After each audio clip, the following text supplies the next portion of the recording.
लोकप्रिय ओडिया चलचित्र निर्माता सीताराम अग्रवाल और प्रसिद्ध कंठशिल्पी नमिता अग्रवाल घर को आसिले कुनी अतिथि मां हेले तमन्ना व्यास। से एक शिशु पुत्र को जन्म देइछंती। विवाहर वर्ष पर सिद्धार्थ अग्रवाल और तमन्ना प्रथम संतानर पितामाता होइछंती। उभय सोशल मीडिया रे शेयर करी एक खुशी खबर देइछंती। फैन समेत सेलिब्रिटी दंपति को शुभकामना जणाइछंती। तमन्ना निज इंस्टाग्राम रे एक मोशन वीडियो शेयर करछंती जोंथरे लेखा अछि अनुमान करंतु कोन आम बेबी एबे एठारे शिशुपुत्र।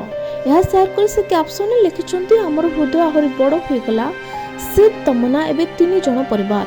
एक खुशी खबर शेयर हेबा मात्रे अभिनेत्री लिप्सा मिश्र, अर्चिता साहू, झिलिक भट्टाचार्य, रिया दे, भूमिका दास, प्रकृति मिश्र, जीना सामल समेत अनेक सेलिब्रिटी और फैंस दंपति को शुभेच्छा जणाइछंती। सूचना था कि 2024 जनवरी 16 तारिख में तमन्ना व्यास और सिद्धार्थ अग्रवाल विवाह होइतिला।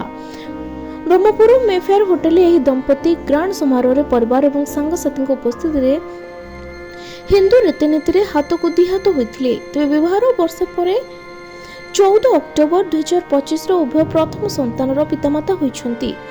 कही रखुछि कि ओडिया चलचित्र निर्माता सीताराम अग्रवाल और प्रसिद्ध कंठशिल्पी नमिता अग्रवाल को पुओ हेउछंती सिद्धार्थ अग्रवाल, जे कि सिद्धार्थ टीवी रो निर्माता अटंती।